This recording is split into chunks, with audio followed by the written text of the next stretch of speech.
Bueno, gente, vamos a grabar un pedazo de esta conversación. Quería hacerlo un poquito más proper, tipo podcast, todo, con todos los settings, pero estoy medio vago. Pero vamos entonces a dialogar un poquito sobre los mercaderes del templo. Usualmente esto es un tema que se da todos los años, siempre surge una polémica y hay que hablar claro. Esto no es nada nuevo, esto trasciende décadas, obviamente, de abuso pastoral en muchas iglesias, no todas, hay que hacer eso en claro, en donde vamos a ver líderes espirituales, pastores, etcétera, abusando de sus feligreses y dándose la buena vida. Usualmente esto lo vamos a observar con la práctica de la teología de la prosperidad, ¿okay? Que es totalmente opuesta a lo que viene a ser la teología de la liberación que se practica en muchas iglesias con corte comunitario. La teología de la prosperidad usualmente la clasifican como este tipo de iglesias en donde mientras más tú des a nivel económico, mayores van a ser tus recompensas en el paraíso. Usualmente esa es la narrativa que se presta dentro de estos espacios particulares, lo cual lleva al surgimiento de estas megas iglesias en el sur de Estados Unidos. Que han sido, muchas de ellas son investigadas, de hecho, por las agencias del FBI por lavado de dinero. Sabemos que es una práctica bastante deshonesta, porque vemos que muchos de estos pastores tienen hasta aeropuertos y tienen unas mansiones exorbitantes dentro de los Estados Unidos. En Puerto Rico solamente tenemos, creo que, dos casos, uno de ellos bastante resonado, que es el de la pastora Wanda Rolón, que ella tiene hasta un jet privado, o sea, para llevar la bendición en un avión. Y tenemos, si no me equivoco, la familia Font de la iglesia de Fuente Agua Viva, que pues son dos iglesias que han tenido hasta cierta manera estas retóricas, mientras más tú le des, mientras más sea tu diezmo, más allá pues va a ser tu recompensa. A diferencia de estas iglesias de comunidades que son pequeñas, que todos se ayudan entre ellos, se cocinan, hacen estos cultos y se ayudan. Es totalmente opuesto.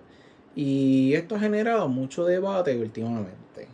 Cuando yo estuve en bachillerato, dentro de lo que va a ser mi tesina de bachillerato, yo estuve trabajando el tema de las ofrendas. No es un tema tampoco muy fácil de trabajar a nivel de antropología, por lo menos dentro de los espacios donde tuve la oportunidad de investigar, debido obviamente a que había un recelo, obviamente con las preguntas que este servidor pues realizó para saber, obviamente, cuál iba a ser el uso de las ofrendas, porque ¿sabes? Sabemos que hay que pagar luz, agua, el internet, hay que pagar instrumentalia, las compras a la comunidad, etcétera. Hay unos gastos, eso lo tenemos claro. Pero obviamente hay otras iglesias que obviamente sacan un salario aparte para pagar otras cosas que no tienen que ver con nada de la fe. Y eso tampoco es un secreto. Obviamente es algo que se observa, pero no se habla. Y es algo lamentable porque pasa dentro de muchas iglesias en Puerto Rico y Estados Unidos, inclusive a nivel de Latinoamérica. Eh, Cuando hablamos sobre lo que es la ofrenda o el diezmo a nivel de antropología, hay una obra que es sumamente importante citarla, que se titula The Gift de Marcel Mauss. The Gift es una obra antropológica que busca estudiar las nociones que se desarrollan a través de lo que es el acto de la ofrenda, porque la ofrenda es un ritual sagrado dentro de los espacios religiosos. Eh, Mauss describe que la ofrenda tiene varios propósitos, no necesariamente va a ser monetaria, puede ser cualquier tipo de intercambio, porque obviamente una ofrenda es un intercambio, dentro de lo que es el sujeto ante la deidad que cree, dentro de sus prácticas religiosas. Un feligres o un devoto puede ofrendar en relación, obviamente, a agradecimiento, expiación de los pecados, alguna petición en particular o la solicitud, una petición de algún deseo que desea que se realice en su vida. Inclusive aboga por la victoria o la cuestión de llevar un mensajero, como se hacía en la antigua Noruega, que había una persona que se sacrificaba para llevarle un mensaje a los dioses. ¿Okay? Hay unas cuestiones ahí de que la ofrenda también es un tipo de sacrificio humano. Pero eso es un tema para otro día. Pero vamos a enfocarnos entonces en lo que dice Maus. Maus, obviamente, describe estas facetas del ofrendar como un acto sumamente importante entre el feligres y la deidad, con propósito de llevar a cabo este intercambio. Yo te doy esto, te estoy ofrendando esto, estoy sacrificando esto de mí, para obtener obviamente quizás redención sobre algún acto, o te estoy pidiendo algo, o una bendición, o necesito que me declares la victoria ante mi enemigo. Estas son las cuestiones clásicas que se dan dentro del acto de ofrendar, no necesariamente se suscriben al cristianismo, pero sí sabemos que se han dado dentro de los espacios cristianos, y no se limitan a ellos. Hay una cuestión bastante curiosa también que se da en las iglesias en Puerto Rico. Por lo menos no lo he visto 100% aquí. Bien raro observarlo, obviamente, que se dan pues productos bendecidos. Creo que lo he visto una sola vez. En Latinoamérica y en Estados Unidos es un poco más común que te vendan, tengo una escoba bendecida, pues se la vendo a la feligresía. Y ese tipo de prácticas también se dan en las iglesias. Pero en relación a estas cuestiones de la ofrenda, obviamente me van a decir, no, que en la Biblia dice que hay que diezmar y hay que dar 1% de tu salario, hay que dar obviamente pues una ofrenda, un tributo a esta deidad, obviamente para que sepa que tú eres devoto, que te sacrificas por ella. Son unas cuestiones obviamente interpretativas dentro de la práctica teológica. Aquellos que estudian pues, la teología a profundidad, obviamente con los elementos sobre el lenguaje propio, pueden surgir muchas interpretaciones sobre lo que viene a ser esta cuestión, ¿ok? Que quede claro. Hay que tener mucho cuidado entonces con esos aspectos.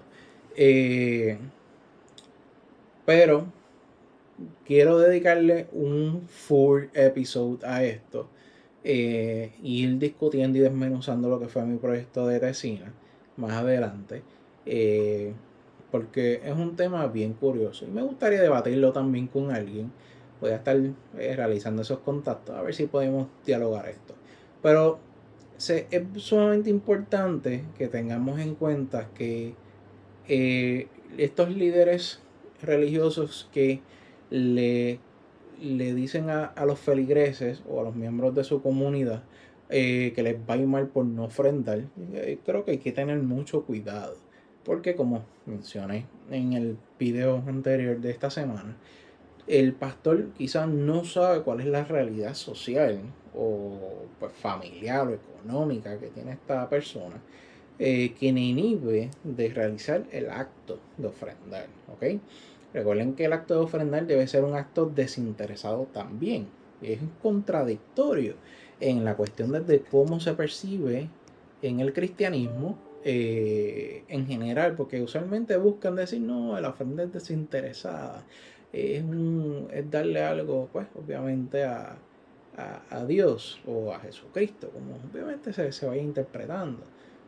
Más allá que el propósito de su uso final, pues, que sea para mantenimiento y la gestión social, que las iglesias corresponden, tienen una parte en lo que es la gesta social, pero sabemos que muchas veces eso se lo olvida a estos líderes. Entonces lo vemos con carros de lujo o tienen pues, unas posiciones de poder bien particulares dentro de la sociedad, y Juanito, el del barrio, que apenas pues tiene para comer, 20 pesos para pasar la semana, va a la iglesia buscando un alivio espiritual, le dicen, si no ofrendaste, te va a ir mal. Obviamente lo que vas a hacer es que vas a agobiar más a Juanito, porque lo que tenía era 20 pesos para pasar la semana.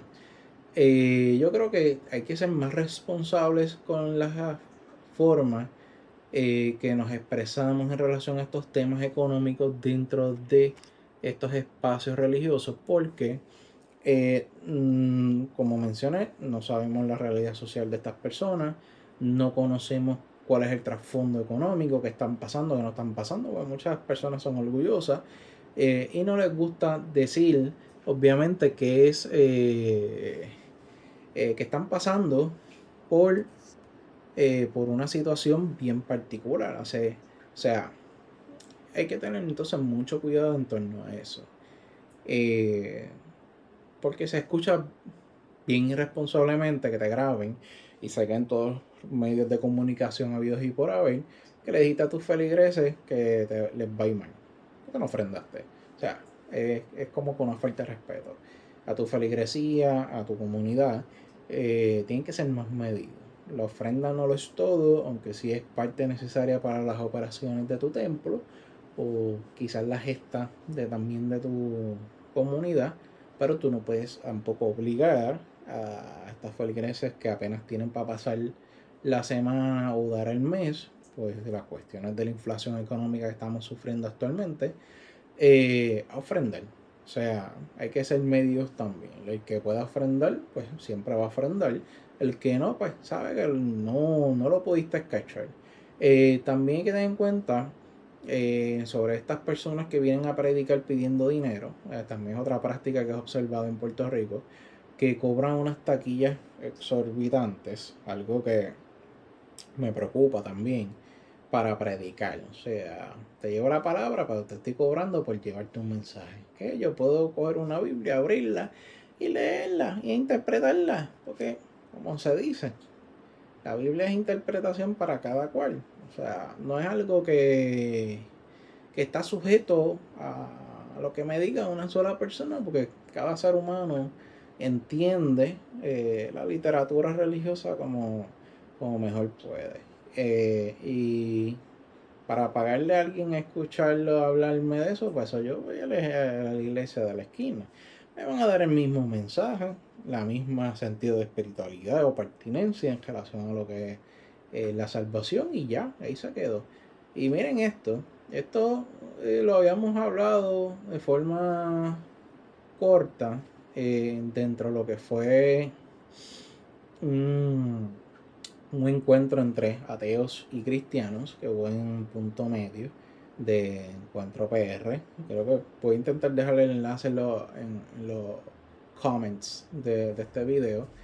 Y donde también trajimos a colación, creo que este tema, en donde habíamos hablado sobre la teología de la prosperidad y todas estas cuestiones importantes que surgen. Y creo que es un tema que tenemos que seguir desarrollando porque no es algo que surja rápido. Así que vamos a ver qué pasa. Esto es un preview, no es el episodio completo. Voy a trabajar para traer un episodio sobre esto. Quiero ver si puedo traer a varios colegas para discutirlo, cuáles son sus opiniones, para que no sea un monólogo ustedes escuchándome hablando de esta vaina. Así que vamos a ver qué pasa. Esto es un preview de la discusión. Si tienen algún comentario o que quieren unir a la conversación, la grabamos en vivo, o sea, hacemos un podcast bien chévere en video y lo zumbamos. Pero vamos a ver qué pasa. Así que nada, estoy atento, pórtense bien, metan mano.